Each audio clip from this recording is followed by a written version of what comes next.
প্ৰিয় দৰ্শক স্বাগতম জনাইছোঁ বাবু গোৱালা পেট এণ্ড এনিমেল চেনেলটোলৈ আৰু আৰম্ভ কৰিবলৈ লৈছোঁ আজিৰ ভিডিঅ'টো আৰু চাওঁ আহক আজিৰ ভিডিঅ'টো আৰু জানি থওঁ লোকেল মহ কোন জাতক কোৱা হয় আৰু লোকেল মহ কেনেকুৱা থাকে এইটো বিষয়ে যথেষ্টখিনি যিমান পাৰোঁ জানিম আহক।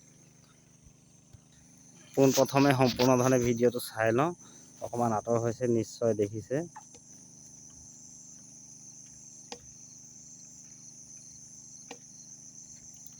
এইবিলাক দেখিছে, এইবিলাককে মহ বুলি কোৱা হয়। মহ সেনেকুৱা নিশ্চয় এয়া দেখিছে শিং লগা প্ৰাণী আৰু তেওঁবিলাকে ঘাঁহ বন খাই পানীত থকা প্ৰাণী আৰু এইজনী সিহঁতক ঘাই বুলি কয়। এইটো নিশ্চয় দেখিছে, এইটো পোৱালি বুলি কয় আৰু এইবিলাক গেৰা মহৰ পোৱালি বুলি কয় আৰু এইবিলাক তেনেকুৱা ধৰণৰ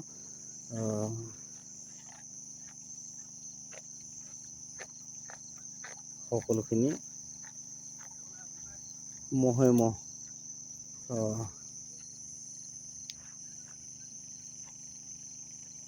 আশা কৰোঁ আজিৰ ভিডিঅ'টো চাই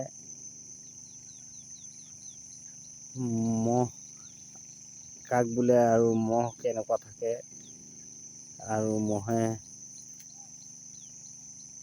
কি খায় এইখিনি কথা জানিলে আৰু লগতে জানি থওক যাক নেকি আমি মহ বুলি কওঁ এইবিলাক পালন কৰিলে মানে এইবিলাক পালন কৰা চেণ্টাৰ মই দেখাবলৈ চেষ্টা কৰিছোঁ। এইবিলাক নিশ্চয় দেখিছে, এয়া গঁৰাল ভিতৰত সোমাই আছে, এইবিলাক খুটি আৰু তেওঁবিলাকক যদি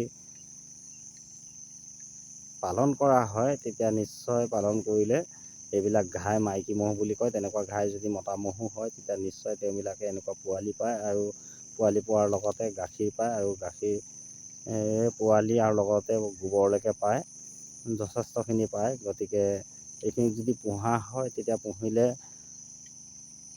টকা পইচাৰ দিশতো বহুতো স্বাৱলম্বী হয় আৰু দ্বিতীয় কথা হয় তেওঁবিলাকৰ যিটো মহ জাতি বুলি কয় এই প্ৰজাতিটোক সংৰক্ষণ কৰিও ৰখা হয়।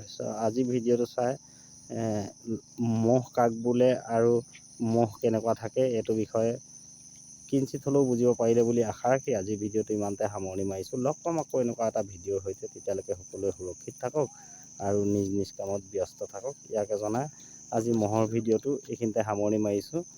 জয় আই অসম।